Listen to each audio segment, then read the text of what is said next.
Bonjour à tous et à tous, je m'appelle Jean-Sébastien Jutra, je suis planificateur financier. Aujourd'hui, dans le cadre de cette petite capsule-là, je vais vous parler des polices d'assurance. Est-ce qu'on met ça perso ou corpo? J'entends beaucoup dernièrement des clients, en fait, ça vient des clients, ah, mais pas ma police d'assurance, payez ça personnellement, assurance vie, là, surtout qu'on parle ici, on va mettre ça à moi personnellement, c'est pas grave si ça va dans ma corpo. Bon.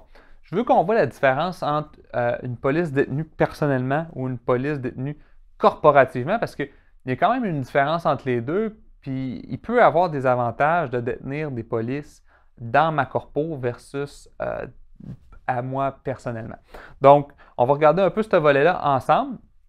Donc, on va comprendre un ou l'autre. La fiscalité, il y a une différence. Au niveau perso, OK, la fiscalité, pas beaucoup d'impact.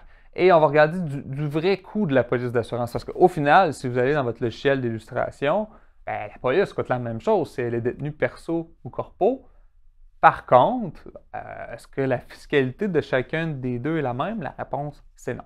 Donc, si on regarde un peu, juste pour commencer au niveau de la fiscalité corporative, je vais mettre en contexte, je vais prendre une corpo qui se qualifie à la déduction pour petites entreprises, donc elle respecte les règles au niveau des heures travaillées dans une corpo, donc on parle de 5500 heures et plus. Donc, disons que je me qualifie à tout ça, ben, mon taux d'impôt corporatif de 0 à 500 000, c'est 13 et ce qui va dépasser le 500 000, c'est 26,5 Donc, prenons pour acquis que c'est ce genre de corporation-là. Donc, moi, ce que je veux vous amener, c'est que disons que j'ai une police d'assurance vie de 15 000 de prime. On sait que l'assurance vie n'est jamais déductible d'impôt. Okay? Si vous payez 20 000 de prime par année d'assurance vie, elle n'est pas déductible d'impôt, sauf si si j'ai une lettre, une obligation d'avoir cette police d'assurance vie-là, j'ai une lettre de mon institution financière. Bon, il y a une partie qui pourrait être déductible, ce qu'on appelle le CENAP. Je pourrais vous refaire une capsule à ce niveau-là. Mais prenons pour acquis, ici, on n'est pas là, on est en cadre de planification successorale, disons-le. Et là, j'ai le choix entre la mettre perso ou corpo. Donc, si on sait que ce n'est pas déductible, vous voyez ici, j'ai la prime versée par la société versus par l'actionnaire individuellement. Donc, en sachant que ce n'est pas déductible d'impôt, donc je dois payer ça avec mon argent net, cette police d'assurance vie-là. Donc, vous voyez, pour une corporation, avec ces taux d'impôt-là, à 13 puis disons que j'ai quelqu'un qui a un taux d'imposition personnelle de 45 bien, vous pouvez voir que pour payer la prime de 15 000, si elle est détenue dans ma corporation, je dois générer 17 000 de revenus. Pour ça, je vais payer mes impôts et là, je vais être capable de payer cette prime-là. La même police détenue individuellement, ben, je dois générer 27 000 de revenus pour être en mesure de payer cette prime-là. Donc, vous voyez, là, juste première vision, là, je regarde ça, bien, clairement que je préfère détenir ma police corporativement que personnellement. Bon, il y a un autre enjeu au niveau de la fiscalité qu'il va falloir regarder, mais à premier égard, je préfère à ce niveau-là avoir ma police point de vue perso. Bon, il y a d'autres questions qu'il faut poser. C'est quoi les besoins de liquidité pour les clients? Parce que si le besoin il est personnel, bien, s'il est détenu dans la corpo, ça ne se réglera pas en criant ciseaux. Donc là, le bénéficiaire va être la compagnie. Et là, la compagnie, via un dividende en capital, elle pourra donner cet argent-là à cet actionnaire-là en franchise d'impôt. Mais il faut regarder, si j'ai une compagnie qui a plusieurs actionnaires, est-ce que les actionnaires vont vouloir que cet argent-là soit versé? Si la réponse est oui, OK, mais il faudrait que ça soit dans la convention entre actionnaires, ça devrait être écrit.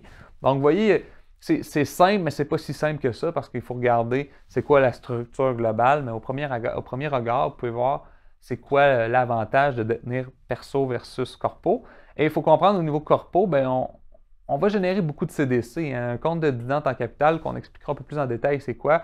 Mais un compte de dividende en capital, ça me permet de verser un dividende libre d'impôt à mes héritiers. Donc, si j'en ai dans ma compagnie, ben, je pourrais générer du CDC via cette police-là.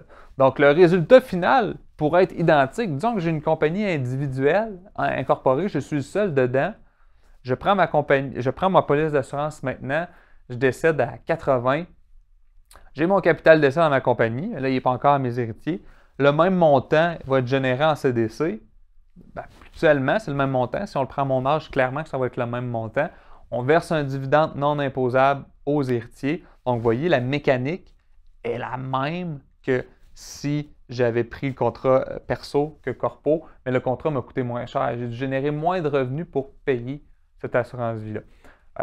On pourra regarder ensuite selon l'âge, est-ce que c'est le CDC selon le CDC qui est généré, est-ce que c'est quand même la meilleure solution? Mais bref, une approche hybride là-dedans entre la police perso versus la police corpo peut être mise en place là-dedans, mais c'est important de regarder ça puis le mettre dans le plan parce qu'au final, si la corpo est considérée dans le plan global, dans le besoin d'assurance globale du client, ben, ça peut être intéressant à ce niveau-là.